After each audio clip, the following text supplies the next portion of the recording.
Right. Hello, everyone. Got us back, and I got a lot of reminders for you, so I'm gonna make this 10 minutes.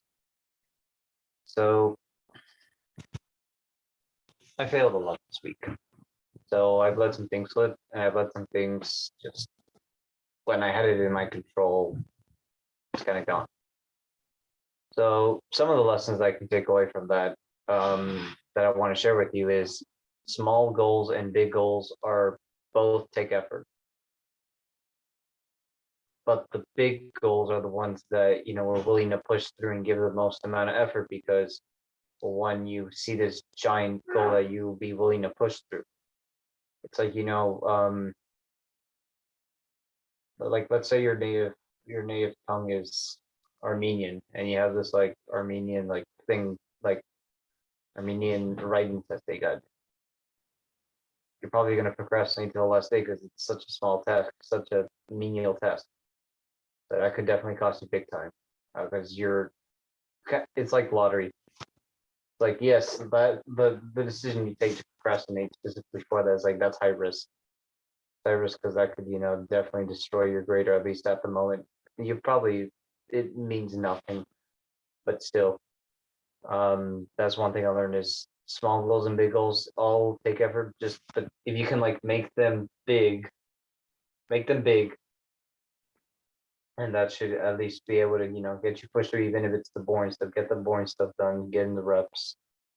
Um, but what I was also the main thing that I wanted to bring out here was I feel like there's an equation for everything, like with in terms of like hitting the impact or getting what you want.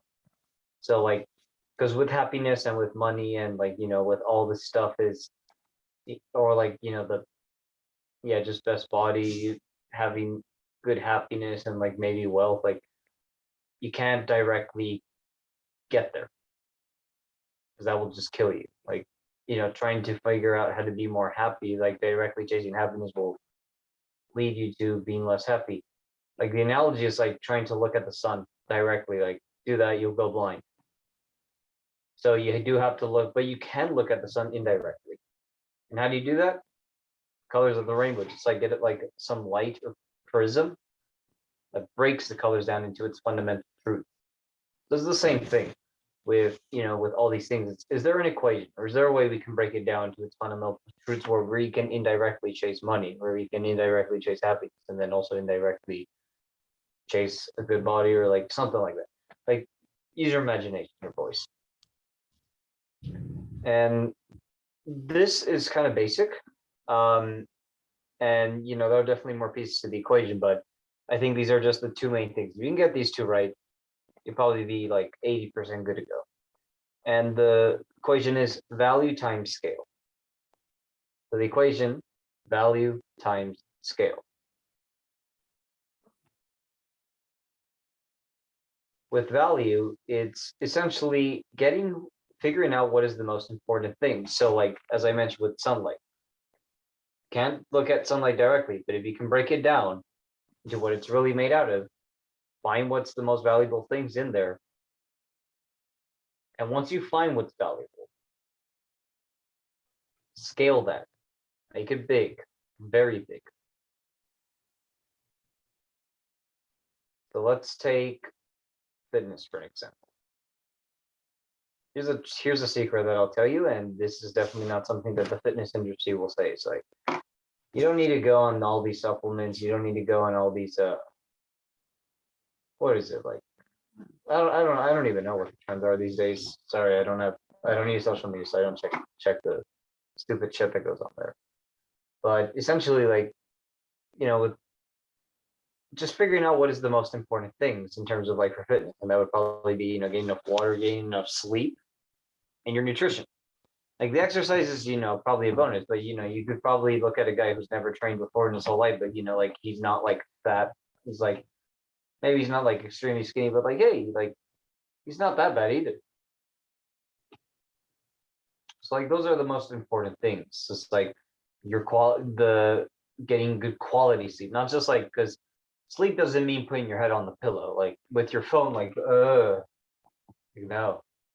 want to like have good deep sleep where like you're actually resting. And then with water, it's like, yeah, with water, it's like no vitamin. Like I guess vitamin water could work, but like, just like get your pure water. It's like, okay, where want to get good quality of that, you don't want to have like any lead or stuff like that in there. And then with nutrition, it's like, okay, what are you putting in your mouth? So like with quality of sleep, okay, now that you know how to get what is the quality of the sleep, you want to scale the hours of the quality of sleep up. And then with water, yes, once you have the good value or the good quality water, okay, scale how many times you got to drink. Obviously that changes from person to person depending on size. And then for food, here's the tip. All you have to know, especially if you do want to eat other stuff, just figure out how many calories your body needs and your protein. That is literally like it. Because protein is the most essential thing for your body. You got nitrogen, you have the literal calories, and that's what actually fills you up. And there's the unlimited things that I could go about, but like, just get your nitrogen, just get the amino acids, just get like the nutrient density. That's what a protein has. By meat is kind of expensive, but it's also like the things that have a lot more nutrient density, like a kilogram of beef is going to fill you up more than a kilogram of potatoes or something.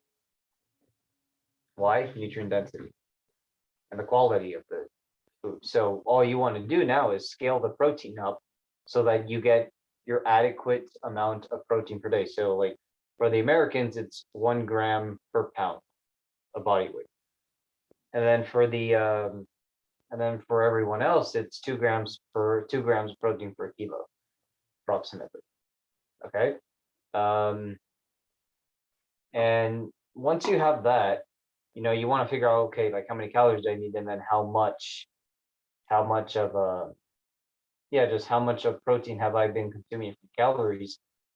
Subtract that number from the total calories minus the calories from protein, and then whatever's left is all the calories that you can eat. Like you can have soda, food, chips, Snickers. Like go creative. Like that's the best way to like stay on a diet forever. Like figure out how many calories, figure out how many protein, and then eat whatever you want, drink whatever you want. Like that's the best way to do it. And the same thing with like money. It's like, yeah, you can't directly chase like the money, because that means you're a worker. And look, there are some people who do it for specific reasons. So like, okay, that makes sense. Like if you don't have that choice, I respect you for that. So keep going there and be grateful for that, because then your sons will have a better example to be like, okay, this is the benchmark. Let's push it up. But let's say if you're like me, it's like, okay, yes, we came in here with this economy and stuff, but that doesn't mean that what's it called, that we can also get money. But it's like, and that's the thing, is don't directly chase money for it. You'll end up being, a depressed fuck. So what you want to do is indirectly chase it with value times scale. So it's like, figure out a problem that one will definitely give a lot of value, not just for you, but also for the market and for the people. Because as I mentioned, as probably people have already mentioned before, it's like, like to make impact, like impact and like whatever the market wants doesn't really care about what you care. The market doesn't really care what you care. It's only going to care about what the people need. Like the customer is always right. You have to listen to customer. The customer doesn't care about the customer doesn't care about like what you have a deep interest or what you're passionate about. It's, can you help me with my problems? So to have scale, or so to have value, you do need to find a problem that the public needs. And that probably starts with a question. Like, what do you want? It's probably, what do you want? Get the feedback, definitely build off the business. One tip that I've learned from last week is, if you can't get your idea off the ground with the free information that constantly grows every day, you're doing something wrong, or you lack skill, trait, belief. Pretty much that.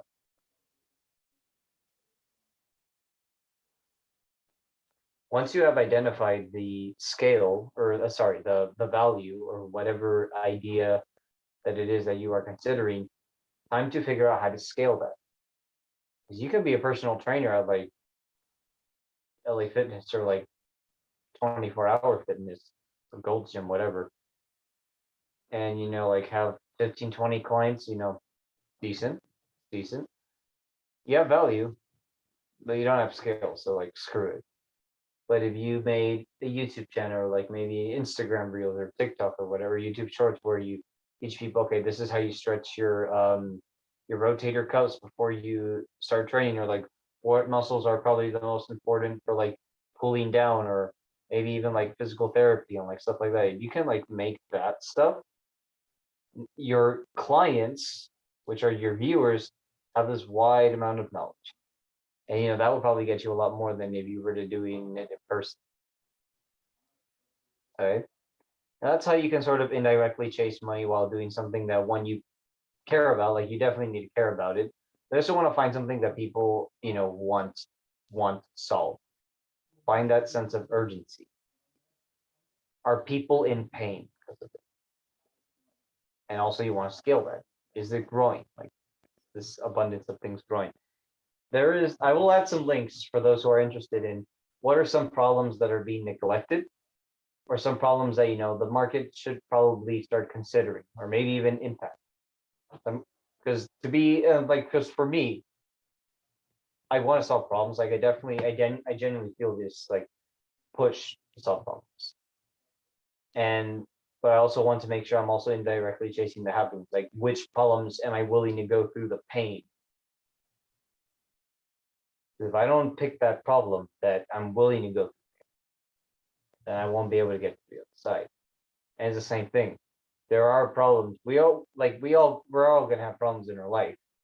It's just that some of our problems are better than others. They're good problems.